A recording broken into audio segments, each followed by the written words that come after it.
She believes that as more and more people wake up to their own divinity and realign with their individual soul's calling, society and humanity will begin to heal.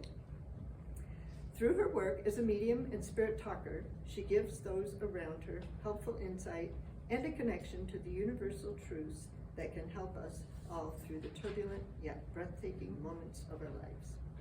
In addition to giving readings and spiritual coaching, she also provides support and guidance for youth, staff, and teachers as the coordinator of substance use prevention and intervention at TST BOCES in Ithaca, New York. Please welcome her.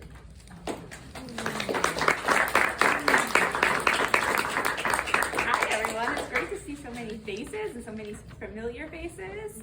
So I'm really excited about this talk today. So as Dale was saying, I've been doing a podcast. There are only 5 episodes, but there are 5 episodes, and making a podcast is really hard, I've learned. But what I'm trying to do is help define love, right? Because love is such a big thing, and all of us are coming at it from different angles and perspectives, and I think every definition that's out there has value in some sort. Because we know we are living in a really turbulent time right now, and we know that the structure and the foundation of what a reality looks like right now is not the way we need it to be in order to move forward and find the prosperity and abundance and joy and happiness that we're meant for on this world. So that's what my podcast is kind of exploring. And one of the things I've been exploring with all of my guests is like, okay, let's define love. Let's figure out what it is. So today I'm gonna bring you my favorite definition so far, and I'm gonna leave it with you to see what you can do with it. Okay, so here's the definition I want to offer you today. Love. The act of seeing something or someone so deeply that you tap into their true essence and divinity, and then you let that fill you completely. What this definition tells us is that when you love someone, you see them. Even if your eyes can't quite make it out, your heart, your third eye, your crown chakra, these parts of your energetic body let you see a person's true form. This is one of the reasons it's so important that we tend to our own physical, emotional, and spiritual health. Is one of the reasons that energetic release work and healing is so important, because taking care of these parts of our being allows us not to just view the world around us, right? But to truly see it and be in love with it. This connection between the phenomena of love and true sight is true for the love that we have for people, as well as pets and animals of all sorts, for trees and crystals and rocks, and for those sacred spaces. In this state of awareness, when you are seeing someone with more than your sight and feeling this deep sense of awe, gratitude, and expansion in your heart, you are seeing, feeling, and knowing a person's true divinity or a pet's true divinity. You are seeing past their scars and their wounds and the ick they may have picked up along the way. You see their brightest and best and the joy, movement, stability, and or creation that they are meant to bring into this world. So some of us come into this world being able to see that divinity in everyone right away. And then others come into this world uncertain that it even exists. But then they meet a person here or there that challenges them to start believing in the good of humanity. And then by accepting that challenge for this one person or these 2 people, they begin to uncover this deeper part of every living being as they continue to travel on their journey. And then there are those of us who are only able to find it in a few individuals. And this is most likely because we have been injured by the shadow in others, or the ick that people have picked up along the way. And out of protection and survival and fear, the shadow, masks, and pain that people carry become the most obvious thing to us. But despite that, even those of us that are protecting our hearts, bodies, and souls, we are able to find this true divinity in a few individuals here and there, or maybe just our beloved pet, or a beautiful flower, or a tree, or a crystal. And even that is brilliant and exciting and important. Because those of us who are in that part of our journey are still engaged. we're still alive, and we are still capable of feeling love. And if you happen to be one of those people, or know someone that you care about that is, someone who's having a hard time seeing the light and divinity in others, first and foremost, know that this does not make you a bad person. And this does not make you unworthy in any way. It simply means that there's so much more joy for you to find in the world, as you begin to find the light hidden behind the pain and sorrow that just lies on the surface. There is joy and wonder and laughter waiting for you on your journey. And I believe that that is brilliant. And to those folks who are kind of struggling here, I want you to know that the easiest way to begin to see the light and divinity in others is to find it and honor it and amplify it within yourself first. Yep, I'm going to that old cliche, right? But just because something is said over and over so much that it seems to lose meaning and appreciation doesn't mean that there isn't truth there. I want you to learn how to find love, cultivate love, track love, and amplify it out into the world. And in order to do that, I need you to start inward. Because once you understand, honor, and embody your own light, you will have a better understanding of how to find it in others. So next to this definition of love, the act of seeing someone or something deeply, of seeing their divinity and true essence and letting it fill you. Again, this happens to be my favorite because I believe it's brilliant. Because it tells us that every feeling of love, every act of love, every reflection on love is communion with the divine. It tells us that you cannot truly love anything that is not part of divinity, that is not full of truth and depth. It tells us that everything we love and that loves us resonates with the sounds of an abundant and nurturing universe. When we understand love as communion with the divine, it becomes obvious that love is life-giving and that it is motivating and invigorating, and it calls us to move and dance with it, to serve with it, and to build from it. Within this definition of love, love fuels us. Love calls us to shift and release and dig deeper through those internal and external shadows that can distract, distort, and limit us in this physical world. An instance of touching in with love, of having the ability to see the true essence of a soul or a place, allows us to connect in a way that when we energetically wrap our hearts and arms around that person or place or pet, we are instantly wrapped back by the arms of the universe, of God, Creator, the Great Spirit itself. And when we truly love from a place of divine sight, we commune with the universe. And in this embrace, we expand. We are filled to the brim knowing that love is real, that God is real, and that we are here on this planet to experience that reconnection with the light. Has everyone experienced this at some point before? You feel like your heart's gonna burst. You feel like your body is too small to carry all that joy and delight. And you feel like you finally understand what it means to have your cup runneth over, right? And it becomes obvious in these moments when we fully let love penetrate our whole being that we are meant to share it, to use this power to shine light for others to find their ways back to shore. That we aren't meant to hide it away in the back of our minds or privately in our homes or under a bushel. When we feel love, we are naturally brought to a place of service, to a place of excess energy. Because when your cup runneth over like that, you have no other thing to do than to share it with the rest of the world. And depending where we are on our journey, that excess energy that is meant to serve, to move, to shift, and to bring more light into the world, it can be used to heal ourselves. And that's something I want people to know. If you need healing yourself first, you are allowed to use your gifts of spirit to take care of yourself, right? Clear our own shadows, remove our own ick, and then we can do it for the people and places around us. Because what I found is writing this talk, I'm like, oh my goodness, love is the ultimate perpetual motion machine. It really does exist, right? Because once you open that channel up, you will have endless source of energy and inspiration.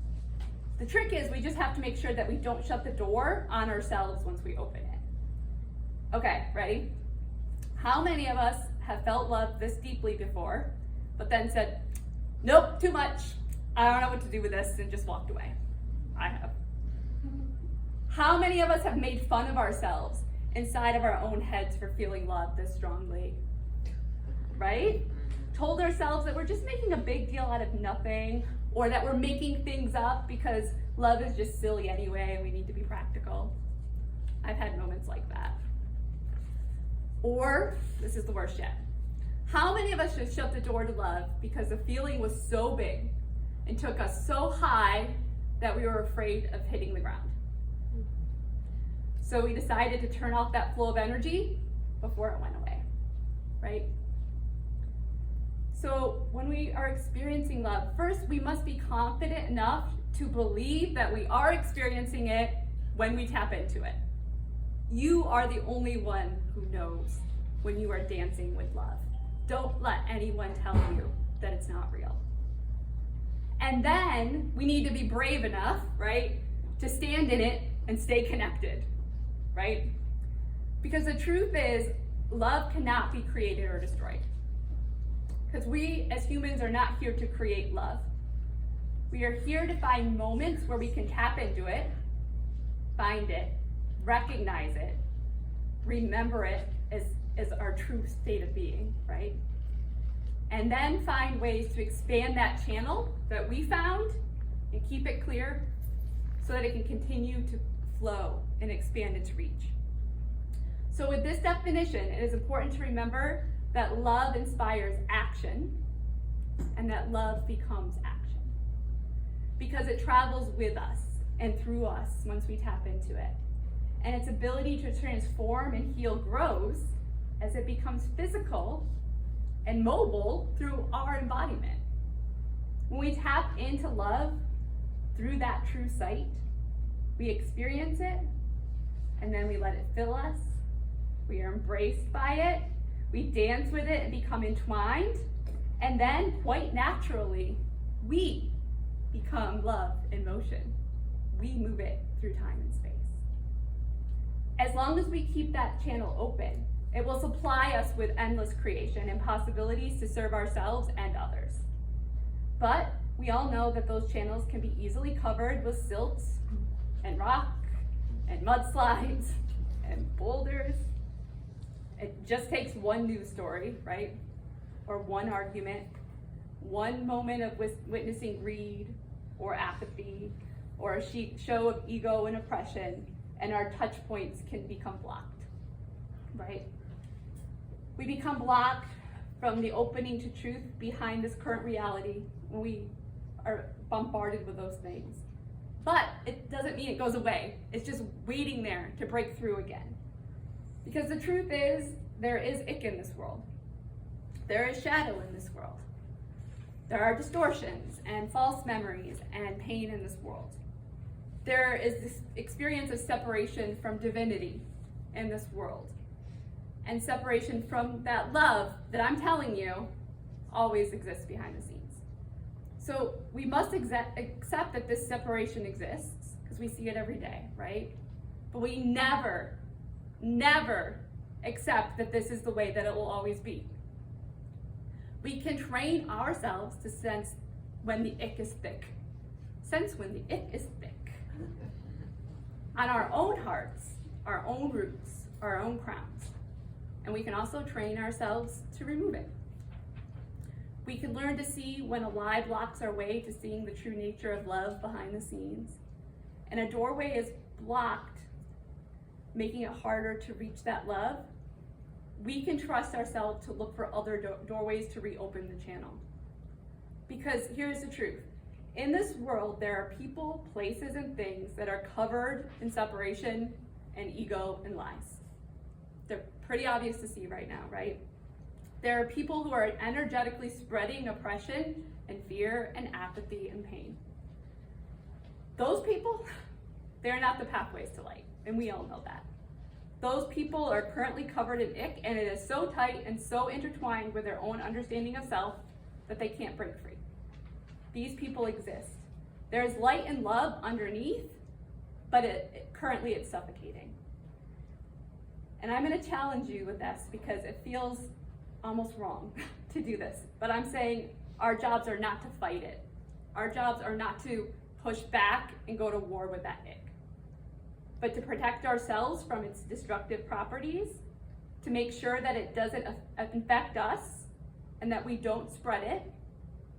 And then the real joyous journey is to refocus our attention instead of pushing back, of fighting back. Our attention should go to finding more pathways for that love to break through, right? To excavate and make wider channels in those places where love is naturally showing up in our lives, whether that's in a partner, a child, a pet, that beautiful rose on your rose bush right now, it's there, right? We want to expand that channel.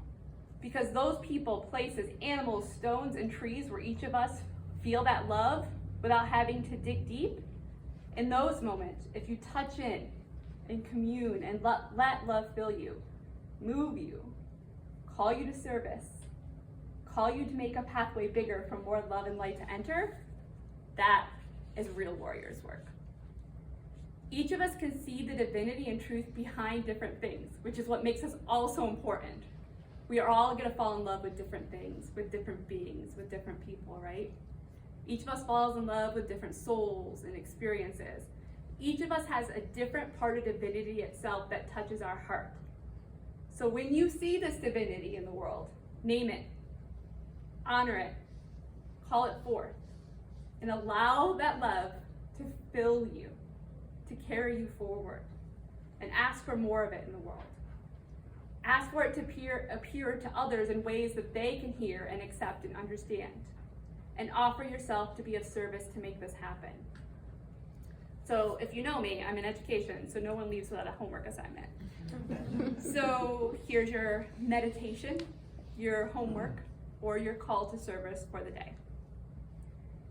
When we truly love someone or something, it is because we see them deeply. And there are things that we see or feel from this moment of deep awareness that we often don't have the language to describe, right? It's just a feeling.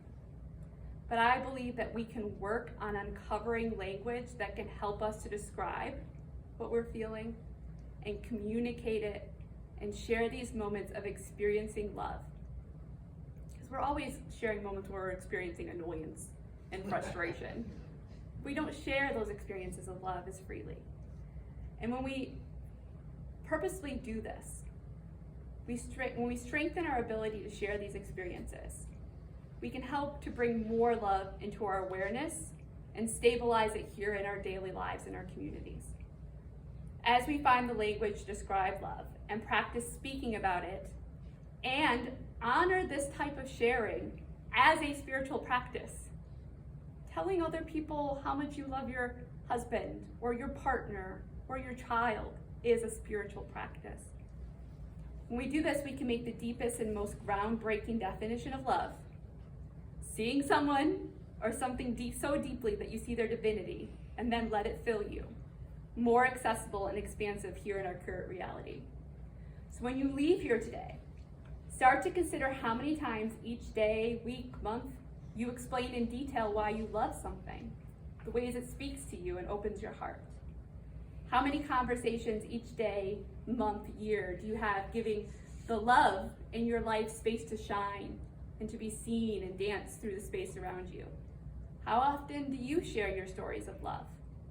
The ones that have the power to help others identify, describe, and invest in their own moments of deep communion with the divine through the people and the animals and the spaces in their own lives.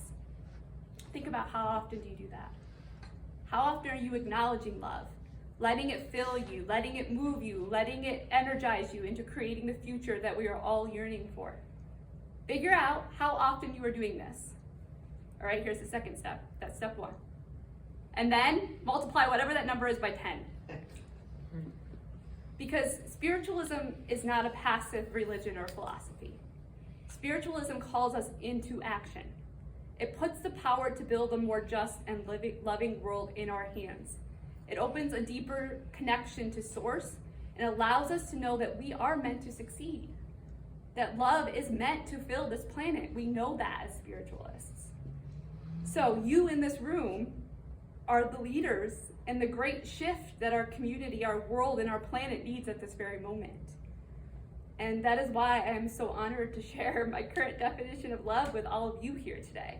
Because I know you, of all people, will use it, explore it, play with it, and call it forth as we come together to build something more exciting, fulfilling, and loving than this current storyline. It is what we are all called to do in this moment. And I'm really thankful that you are all leading with me. And thank you for letting me have this opportunity to serve you and Spirit.